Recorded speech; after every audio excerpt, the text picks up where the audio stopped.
15ನೇ ತಾರೀಕಿನಿಂದ 1,000 ಹೋಟ್ಲಲ್ಲಿ ಸ್ವಿಗ್ಗಿ ಬ್ಯಾನ್ ಆಗೋದಂತೂ ಶತಸಿದ್ಧ. ನಮ್ಮ ಹೋಟೆಲ್ಗಳು 100-200 ವರ್ಷದ ಇತಿಹಾಸ ಇದೆ. ಇವ್ರಿಲ್ಲೂ ಬದುಕಬಹುದು, ವ್ಯಾಪಾರ ಮಾಡಬಹುದು, ಏನ್ ತೊಂದರೆ ಇಲ್ಲ. ಇವ್ರ ಮೇಲೆ ಏನ್ ಡಿಪೆಂಡ್ ಆಗುವಂತ ಅಗತ್ಯ ಇಲ್ಲ. ನಾವು ಸಂಪೂರ್ಣವಾಗಿ ಎಲ್ಲಾ ಆಪ್ ಗಳಿಂದಲೂ ನಾವು ಹೊರಗಡೆ ಬರ್ತೀವಿ. ಅವನು ದುಡಿಯೋದ್ರಲ್ಲಿ ಇವ್ರು ಕಿತ್ಕೊಂಡು ತಿಂತಾ ಇದ್ದಾರೆ.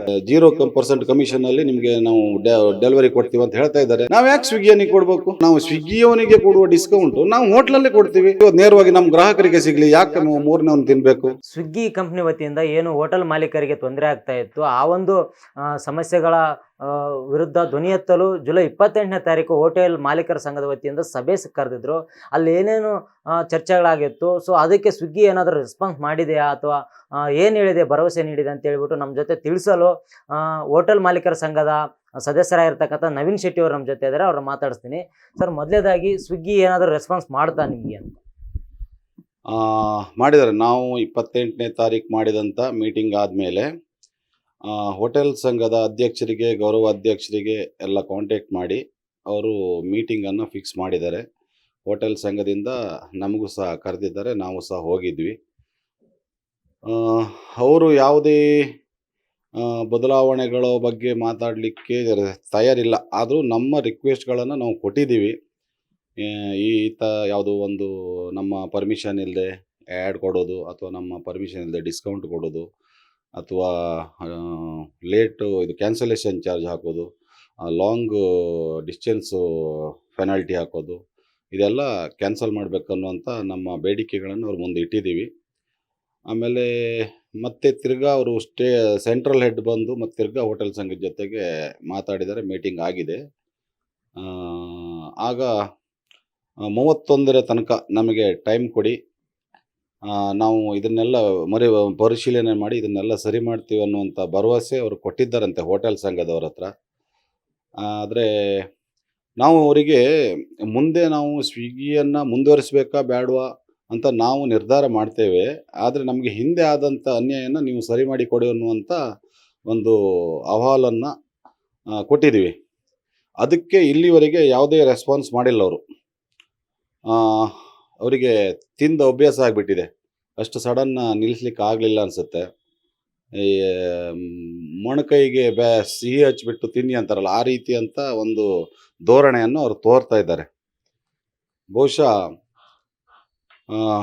ಏನು ಅವ್ರ ಕಡೆಯಿಂದ ರೆಸ್ಪಾನ್ಸ್ ಈಗ 15ನೇ ತಾರೀಕು ಒಳಗಡೆ ನಮಗೆ ಹಿಂದಿನ ದಿನಗಳಲ್ಲಿ ಅವ್ರು ಮಾಡದಂಥ ಆ ಕಡಿತಗಳನ್ನು ಅವರು ಒಂದಿಷ್ಟು ಪ್ರೊಸೆಸಿಂಗ್ ಸ್ಟಾರ್ಟ್ ಮಾಡಬೇಕು. ಒಂದೇ ಸರಿ ಎಲ್ರಿಗೂ ಕೊಡೋಕ್ಕಾಗೋದಿಲ್ಲ. ಅಟ್ಲೀಸ್ಟ್ ಒಂದು 30%, 40% ನಮಗೆ 15ನೇ ತಾರೀಕು ಒಳಗಡೆ ಏನಾದರೂ ರೀಫಂಡ್ ಬಂದರೆ ನಾವು ಮತ್ತೆ 31ರ ತನಕ ಗೌರವಾನ್ವಿತರಾದಂಥ ಹೋಟೆಲ್ ಸಂಘದ ಅಧ್ಯಕ್ಷರು, ಗೌರವಾಧ್ಯಕ್ಷರು, ಕಾರ್ಯದರ್ಶಿಗಳು ಎಲ್ಲ ಹೇಳಿದ್ದಾರೆ. ಅವರ ಮಾತಿಗೆ ಬೆಲೆಯನ್ನು ಕೊಡುತ್ತಾ ನಾವು 31ರವರೆಗೆ ನಾವು ಟೈಮ್ ತಗೊತೇವೆ. ಇಲ್ಲ 15ರೊಳಗಡೆ ಯಾವುದೇ ರೆಸ್ಪಾನ್ಸ್ ಬಂದಿಲ್ಲ ಅಂತ ಹೇಳಿದ್ರೆ ಖಡಾಖಂಡಿತವಾಗಿ 15ನೇ ತಾರೀಕು ನಾವು ಸ್ವಿಗ್ಗಿ ಬಂದ್ ಮಾಡ್ತೀವಿ. ಹೋಟೆಲ್ ಸಂಘದವರಿಗೂ ನಾವು ರಿಕ್ವೆಸ್ಟ್ ಮಾಡಿದ್ದೀವಿ, ಇಲ್ಲ ನಮ್ಮ ಹತ್ರ ಇವಾಗ ನೋಡಿ ಮೀಟಿಂಗ್ ಆದಮೇಲೂ ಸಹ ಡಿಸ್ಕೌಂಟು ಅದು ಇದು ಅಂತ ಅವ್ರಿಗೆ ಯಾವುದೇ ಭಯ ಇಲ್ಲ. ಅವರಿಗೆ ಯಾಕಂದರೆ ಅವರಿಗೆ ತಿಂದ ಅಭ್ಯಾಸ ಆಗಿಬಿಟ್ಟಿದೆ. ಯಾವುದೇ ಮುಲಾಜಿಲ್ಲ. ಈಗ ಮೀಟಿಂಗ್ ಆದಮೇಲೆ ಇಷ್ಟೊಂದು ಧ್ವನಿ ಎತ್ತದ ಮೇಲೂ ಮುಲಾಜಿಲ್ಲದೆ ಕಟ್ ಮಾಡ್ತಾ ಇದ್ದಾರೆ. ಹಾಗಾಗಿ ನೋಡೋದು ಹೋರಾಟ, ಇದು ಬೀದಿಗಿಳಿದು ಮಾಡುವಂಥ ಹೋರಾಟ ಅಲ್ಲ, ಶಸ್ತ್ರಾಸ್ತ್ರವನ್ನು ಹಿಡ್ಕೊಂಡು ಮಾಡುವಂಥ ಹೋರಾಟ ಅಲ್ಲ. ನಮಗೆ ಆಗಿಲ್ಲ ಅಂತ ಹೇಳಿದ್ರೆ ನಾವು ಸ್ವಿಗ್ಗಿಯನ್ನು ನಾವು ಬಂದ್ ಮಾಡ್ಕೊಳ್ಳೋದಷ್ಟೇ. ಇವಾಗ ಊರಿಗೆ ಕಳ್ಳರು ಹೊಕ್ಕಿಬಿಟ್ಟಿದ್ದಾರೆ. ಎಲ್ಲರೂ ಸೇರಿ ಕಳ್ಳನ್ನು ನೋಡ್ಸೋಕ್ಕಾಗತ್ತಾ ನೋಡೋದು. ಆಗಲಿಲ್ಲ ಅಂದರೆ ನಮ್ಮ ಮನೆಯ ಭದ್ರತೆಯನ್ನು ಬಾಗಿಲನ್ನು ನಾವು ಹಾಕ್ಕೊಳ್ಳೋದು. ನಮ್ಮ ಮನೆ ಭದ್ರತೆ ಆದರೆ ಮತ್ತು ಕಳ್ಳ ಎಲ್ಲೂ ಕದಲಿಲಿಕ್ಕೆ ಸಿಕ್ಕಿಲ್ಲ ಅಂದರೆ ಅವನಾಗಿ ಹೋಗ್ತಾನೆ. ಇಷ್ಟೇ ತೀರ್ಮಾನ ನಮ್ಮದು. ಸರ್, ನಿಮ್ಗೆ ಏನು ಅನಿಸ್ತಿದೆ? ಸ್ವಿಗ್ಗಿ ಇದಕ್ಕೆ ರೆಸ್ಪಾನ್ಸ್ ಮಾಡುತ್ತೆ, ಸರಿಯಾದ ರೀತಿಯಲ್ಲಿ ನಿಮ್ಮ ಜೊತೆ ಚರ್ಚೆ ಮಾಡಿಬಿಟ್ಟು ಮುಂದೆ ಬರುತ್ತೆ ಅಂತ ಅನಿಸ್ತಾ ಇದೆಯಾ, ಅಥವಾ ಉಲ್ಟಾ ಹೊಡಿಬೋದು ಅನಿಸ್ತಾ ಇದೆಯಾ? ಅಲ್ಲ, ಅದು ಅವರು ಏನು ಅಂದ್ಕೊಂಡಿದ್ದಾರೆ, ಪ್ರತಿಯೊಬ್ಬರನ್ನು ಅವ್ರಿಗೆ ಅರ್ಥ ಆಗೋದಿಲ್ಲ. ಅವರು ಒಂದಿಷ್ಟು ಜನರನ್ನು ನಾವು ಕಾಂಟ್ಯಾಕ್ಟ್ ಮಾಡಿದ್ರೆ ಈ ಪ್ರಾಬ್ಲಮ್ಗಳು ಸಾಲ್ವ್ ಆಗುತ್ತೆ ಅಂತ ಅವ್ರು ಯೋಚನೆ ಮಾಡಿದ್ದಾರೆ. ಯಾಕಂದರೆ ಇದು ಒಂದು ಜಾಗತಿಕ ಸಮಸ್ಯೆ ಅಲ್ಲ.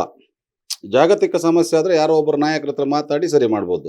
ಇದು ಪ್ರತಿಯೊಬ್ಬನಿಗೆ ಆಗ್ತಾ ಇರುವಂಥ ಸಮಸ್ಯೆ, ಅವನಿಗೆ ಪರ್ಸ್ನಲ್ ಆಗ್ತಿರುವಂಥ ಸಮಸ್ಯೆ. ಅವನು ದುಡಿಯೋದ್ರಲ್ಲಿ ಇವ್ರು ಕಿತ್ಕೊಂಡು ತಿಂತಾ ಇದ್ದಾರೆ. ಸೊ ನಾನು ದುಡಿಯೋದ್ರಲ್ಲಿ ಅವನಿಗೆ ಪಾಲು ಕೊಡಬೇಕಾ ಬೇಡವಾ ಅಂತ ಪ್ರತಿಯೊಬ್ಬ ಹೋಟೆಲನಿಗೂ ಅವಕಾಶ ಇದೆ. ಅವನ್ನ ದಿಕ್ಕನ್ನು ಯಾವುದು ಸ್ವಿಗ್ಗಿಯನ್ನು ಬ್ಯಾನ್ ಮಾಡುವಂಥ ಅವಕಾಶ ಪ್ರತಿಯೊಬ್ಬನ ಬೆರಳಲ್ಲಿ ತುದಿಯಲ್ಲಿದೆ. ಏನಿಲ್ಲ, ಮೊಬೈಲ್ ಆಫ್ ಮಾಡಿದ್ರೆ ಆಯ್ತು ಅಷ್ಟೇ. ಅವನು ನನಗೇನು ಸ್ವಿಗ್ಗಿಗೂ ನನಗೂ ಸಂಬಂಧನೇ ಇಲ್ಲ. ಅವ್ನ ಮೊಬೈಲ್ ಈಗ ಆಲ್ರೆಡಿ ಝೊಮ್ಯಾಟೋದವರು ಮತ್ತು ಓನ್ಲಿ ಅಂತ ಮತ್ತು ಫ್ಲಿಪ್ಕಾರ್ಟ್ ಅಂತ ಎಲ್ಲರೂ ಬಂದು ನಮಗೆ 0% ಕಮಿಷನಲ್ಲಿ ನಿಮಗೆ ನಾವು ಡೆಲಿವರಿ ಕೊಡ್ತೀವಿ ಅಂತ ಹೇಳ್ತಾ ಇದ್ದಾರೆ. ನಾವು ಯಾಕೆ ಸ್ವಿಗ್ಗಿಯನಿಗೆ ಕೊಡಬೇಕು? ನಮ್ಗೆ 0% 1 ವರ್ಷ ಇವರು ಸಹ 1 ವರ್ಷ 2 ವರ್ಷ ಇವರು ಫ್ರೀಯಾಗಿ ಕೊಡ್ತಾರೆ. ಏನು ಕಮಿಷನ್ ತಗೊಳ್ಳಲ್ಲ. ಆಮೇಲೆ ಇವರು ಶುರು ಮಾಡ್ತಾರೆ. ಹಾಗಾಗಿ ನಾವು ಇದ್ರ ಮೇಲೆ ಡಿಪೆಂಡ್ ಆಗಬಾರ್ದು ಅಂತ ನಮ್ಮವರಲ್ಲಿ ನಾವು ಕೇಳೋದು. ನಾವು ಸ್ವಂತವಾಗಿ ನಮ್ಮ ಆ ಡಿಸ್ಕೌಂಟ್ಗಳು, ನಾವು ಸ್ವಿಗ್ಗಿಯವನಿಗೆ ಕೊಡುವ ಡಿಸ್ಕೌಂಟು ನಾವು ಹೋಟ್ಲಲ್ಲೇ ಕೊಡ್ತೀವಿ. ನಾವು ಏನು ಕಡಿಮೆ ಮಾಡ್ತೀವಿ ಅದು ನೇರವಾಗಿ ನಮ್ಮ ಗ್ರಾಹಕರಿಗೆ ಸಿಗಲಿ. ಯಾಕೆ ಮೂರನೇವ್ನು ತಿನ್ನಬೇಕು?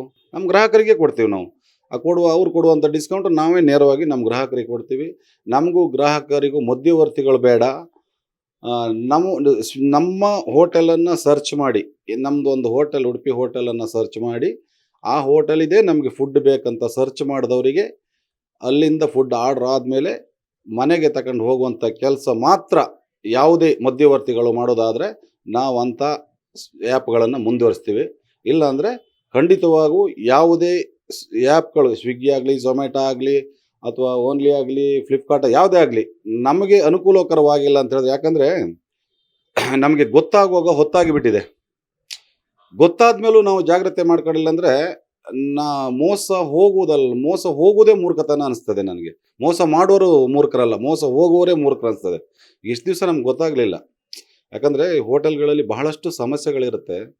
ಯಾವುದೋ ಒಂದು ಬಿಸ್ನೆಸ್ ಬರ್ತಾಯಿದೆ, ಅದ್ರ ಪಾಡಿಗೆ ಆ ಬಿಸ್ನೆಸ್ ಬರಲಿ ಅಂತ ನಮ್ಮವರು ಸಹ ಅದನ್ನು ಜಾಸ್ತಿ ಫಾಲೋ ಅಪ್ ಮಾಡೋಕ್ಕೆ ಹೋಗಲಿಲ್ಲ. ಈಗ ಅವರು ತುಂಬ ಮೋಸಗಾರ ಅಂತ ಗೊತ್ತಾದ ಮೇಲೆ ಇನ್ನೂ ಫಾಲೋ ಅಪ್ ಮಾಡಿ, ಇನ್ನೂ ಆ ಪೇಔಟ್ಗಳನ್ನ ಚೆಕ್ ಮಾಡದೆ, ಇನ್ನೂ ನಾವು ಬ್ಲೈಂಡಾಗಿ ಅವ್ರಿಗೆ ನಾವು ಐಟಮ್ಗಳು ಕೊಡ್ತಾಯಿದ್ರೆ ಅದು ನಮ್ಮ ಮೂರ್ಖತನ ಆಗ್ತದೆ, ನಮ್ಮ ತಪ್ಪಾಗ್ತದೆ. ಮುಂದಿನ ದಿನಗಳಲ್ಲಿ ನಾವೀಗ ಒಂದು ಮೀಟಿಂಗ್ ಮಾಡಿರ್ಬೋದು, ಒಂದು ಅಭಿಯಾನ ಮಾಡಿರೋದ್ರಿಂದ ಎಲ್ರಿಗೂ ಒಂದು ಮನವರಿಕೆ ಆಗಿದೆ. ಈ ಥರ ಒಂದು ಆನ್ಲೈನಿಗೆ ನಾವು ಆರ್ಡರ್ ಕೊಡುವಾಗ ತುಂಬ ಬ್ಲೈಂಡಾಗಿ ಕೊಡಬಾರ್ದು, ಸ್ವಲ್ಪ ಚೆಕ್ ಮಾಡಬೇಕಂತ. ಯಾರು ಎಷ್ಟೇ ಮೋಸ ಮಾಡಲಿ, ನಮ್ಮ ಜಾಗ್ರತೆ ನಾವಿದ್ದರೆ ಖಂಡಿತವಾಗ್ಲೂ ನಾವು ಮೋಸ ಹೋಗೋದಿಲ್ಲ. ನಮ್ಮ ನೆಗ್ಲಿಜೆನ್ಸಿಯೇ ಅವ್ರಿಗೆ ಅದನ್ನು ಕ್ಯಾಪ್ಚರ್ ಮಾಡಿಕೊಂಡು ಅವರು ಅದನ್ನು ಮುಂದುವರ್ಸ್ಕೊಂಡು ಹೋಗಿದ್ದಾರೆ. ಮುಂದಿನ ದಿನಗಳಲ್ಲಿ ನಮ್ಮವರಿಗೆಲ್ಲ ಇವಾಗ ಮನವರಿಕೆ ಆಗಿದೆ. ಯಾವುದೇ ಆ್ಯಪ್ ಅವರು ನಮ್ಮನ್ನು ಮೋಸ ಮಾಡಲಿಕ್ಕೆ ಆಗೋದಿಲ್ಲ. ನಮ್ಮ ಹೋಟೆಲರಿಗೂ ನಾನು ಹೇಳೋದಿಷ್ಟೇ,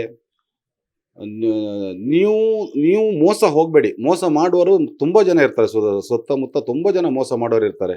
ಯಾಕಂದರೆ ಈ ಹೋರಾಟ ಅನ್ನೋದು ನಾವು ಒಂದಿಷ್ಟು ಜನ ಮಾಡುವಾಗ ಹೋರಾಟ ಒಗ್ಗಟ್ಟಿನಿಂದ ಎಲ್ಲಿವರೆಗೆ ಹೋರಾಟ ಮಾಡ್ತೀವೋ ಅಲ್ಲಿವರೆಗೂ ನಮ್ಗೆ ಜಯ ಸಿಗ್ತದೆ. ಆ ಹೋರಾಟಕ್ಕೆ ಇಳಿಯೋಕ್ಕಿಂತ ಮುಂಚೆ ಇಂಡಿವಿಜುವಲ್ ಆಗಿ ನೀವು ಬದುಕೋಕ್ಕೆ, ಇಂಡಿವಿಜುವಲ್ ಆಗಿ ನೀವು ಸ್ವಿಗ್ಗಿ ಮತ್ತು ಇವರನ್ನು ನೀವು ವಿರೋಧ ಮಾಡಲಿಕ್ಕೆ ನಿಮ್ಮ ಕೈಯಲ್ಲೇ ಇದೆ. ಆದ್ದರಿಂದ ಮುಂದಿನ ದಿನಗಳಲ್ಲಿ ನೀವು ತುಂಬ ಹುಷಾರಾಗಿ, ಕೇರ್ಫುಲ್ಲಾಗಿ ಇಂಥ ವ್ಯವಹಾರಗಳನ್ನು ಮಾಡಿ ಅಂತ ನಮ್ಮವರಲ್ಲೂ ನಾನು ಕೇಳ್ಕೊಳ್ತೇನೆ. 15ನೇ ತಾರೀಕು ಒಳಗಡೆ ನಾವು ಹಿಂದೆ ಕೊಟ್ಟಂಥ ರಿಕ್ವೆಸ್ಟಿಗೆ ಅವರು ಏನಾದರೂ ನಮಗೆ ರಿಪ್ಲೈ ಮಾಡಿಲ್ಲ ಅಂತ ಹೇಳಿದ್ರೆ 15ನೇ ತಾರೀಕಿನಿಂದ ಕನಿಷ್ಠ ಪಕ್ಷ 1,000 ಹೋಟ್ಲಲ್ಲಿ ಒಂದೇ ಸಾರಿ ಸ್ವಿಗ್ಗಿ ಬ್ಯಾನ್ ಆಗೋದಂತೂ ಶತಸಿದ್ಧ. ಸರ್, ಈಗ ಸಮಸ್ಯೆಗಳು ಹೇಳಿದ್ರಿ ನೀವು. ಅದರಲ್ಲಿ ಯಾವಾದರೂ ಪ್ರಾಕ್ಟಿಕಲ್ ಆಗಿ ನಿಮ್ಗಾಗಿರಲಿ ಅಥವಾ ನಿಮ್ಮ ಗೆಳೆಯರಿಗೆ ಅನುಭವ ಆಗಿರ್ತಕ್ಕಂಥದ್ದು, ಏನು ಸ್ವಿಗ್ಗಿಯಿಂದ ನಿಮಗೆ ಮೋಸ ಆಗಿರ್ತಕ್ಕಂಥದ್ದು ಹೇಳೋದಾದ್ರೆ ಏನಿದೆ ಸರ್ ಅಂತ ವಿಷಯಗಳು ಯಾವುದಾದ್ರು ಇದ್ರೆ ಹೇಳಿ. ನೋಡಿ, ಒಂದೇ ವಿಷಯ ಹೇಳ್ತೀನಿ. ಅವ್ರು ಎಷ್ಟು ಮೋಸ ಮಾಡ್ತಾರೆ ಅಂದ್ರೆ ಒಂದು ವಿಷಯ ನಿಮಗೆ ನಾನು ಹೇಳಿಕೆ ಮುಗಿಸ್ತೇನೆ. ಹೋದ ತಿಂಗಳಲ್ಲಿ ಒಂದು ಹೋಟೆಲಲ್ಲಿ 2 ಲಕ್ಷ ರೂಪಾಯಿ ಬಿಸ್ನೆಸ್ ಆಗಿದೆ. 2 ಲಕ್ಷ ಬಿಸ್ನೆಸ್ ಆಗಿದೆ ಸ್ವಿಗ್ಗಿಯಿಂದ. ಆ 2 ಲಕ್ಷ ಬಿಸ್ನೆಸ್ಸಿಗೆ ₹1 ಪೇಮೆಂಟ್ ಮಾಡದೇ 7,000 ರೂಪಾಯಿ ನೀವೇ ಕೊಡಬೇಕು. ನಿಮ್ಮ ಆ್ಯಡ್ ಚಾರ್ಜು, ನಿಮ್ಮ ಹೋಟ್ಲ್ ಹೈಲೈಟ್ ಮಾಡಿದ್ದೀವಿ, 7,000 ರೂಪಾಯಿ ನೀವೇ ವಾಪಸ್ ಕೊಡಬೇಕು, ನೆಕ್ಸ್ಟ್ ಮಂತಲ್ಲಿ ಕಟ್ ಮಾಡಿದ್ದೀವಿ ಅಂತ ಹೇಳ್ತಾರೆ. ಮೆಸೇಜ್ಗಳು ಬರುತ್ತೆ.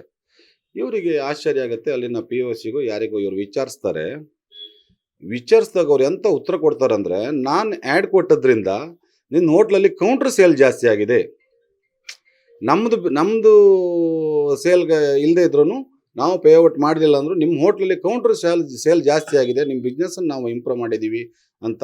ಈ ಸ್ವಿಗ್ಗಿಯವನು ಬರುವಾಗ ನಿಮ್ಮ ಬಿಸ್ನೆಸ್ ಇಂಪ್ರೂವ್ ಮಾಡ್ತೀನಿ ಅಥವಾ ನಿಮಗೆ ಸಹಾಯ ಮಾಡ್ತೀನಿ ಅಂತ ಬಂದಿದ್ದಲ್ಲ, ನಾವು ಹೋಮ್ ಡೆಲಿವರಿ ಮಾಡ್ತೀವಿ ಅಂತ ಬಂದಿದ್ದು. ಯಾಕಂದರೆ ನಮ್ಮ ಹೋಟೆಲ್ಗಳು ಈಗ 100-200 ವರ್ಷದ ಇತಿಹಾಸ ಇದೆ ಹೋಟೆಲ್ಗಳಿಗೆ, ಉಡುಪಿ ಹೋಟೆಲ್ಗಳಿಗೆ.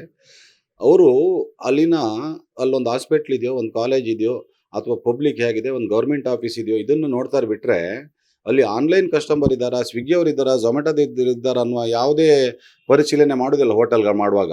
ಇವ್ರನ್ನ ಬಿಟ್ಟು ಬದುಕುವಂಥ ಶಕ್ತಿ ಇದೆ. ಆದರೆ ಈ ಸ್ವಲ್ಪ ಅಪ್ಡೇಟ್ ಇರಲಿ ಅಂತ ಎಲ್ಲರೂ ಸ್ವಿಗ್ಗಿ, ಝೊಮ್ಯಾಟೊ, ಈ ಆನ್ಲೈನ್ ಇದಕ್ಕೆಲ್ಲ ಹೋಗ್ತಾರೆ. ಇವರಿಲ್ಲನೂ ಬದುಕ್ಬೋದು, ವ್ಯಾಪಾರ ಮಾಡ್ಬೋದು, ಏನು ತೊಂದರೆ ಇಲ್ಲ. ಇವ್ರ ಮೇಲೆ ಏನು ಡಿಪೆಂಡ್ ಆಗುವಂಥ ಅಗತ್ಯ ಇಲ್ಲ. ಮೋಸ್ಟ್ಲಿ ನಾವು ಸಂಪೂರ್ಣವಾಗಿ ಎಲ್ಲ ಆ್ಯಪ್ಗಳಿಂದನೂ ನಾವು ಹೊರಗಡೆ ಬರ್ತೀವಿ. ಇಂಡಿವಿಜುವಲ್ ಆಗಿ ನಾವು ಬಿಸ್ನೆಸ್ ಮೊದಲು ಮಾಡ್ಕೊಂಡ್ಬಂದಿದ್ದೀವಿ. ಮುಂದಿನ ದಿನಗಳಲ್ಲಿ ಅದನ್ನೇ ಮುಂದುವರಿಸುವಂಥ ಮಾತುಗಳನ್ನು ನಮ್ಮವರು ಆಡ್ತಾ ಇದ್ದಾರೆ. ಸೊ ಇದಿಷ್ಟು ಹೋಟೆಲ್ ಮಾಲೀಕರ ಸಂಘದ ಸದಸ್ಯರಾಗಿರ್ತಕ್ಕಂಥ ನವೀನ್ ಶೆಟ್ಟಿ ಅವರ ಮಾತು. ಕ್ಯಾಮ್ರಾಮನ್ ಹೊನ್ನಪ್ಪ ಜೊತೆ ರಮೇಶ್ ತಡ್ಕಲ್, ಕರ್ನಾಟಕ ಟಿವಿ.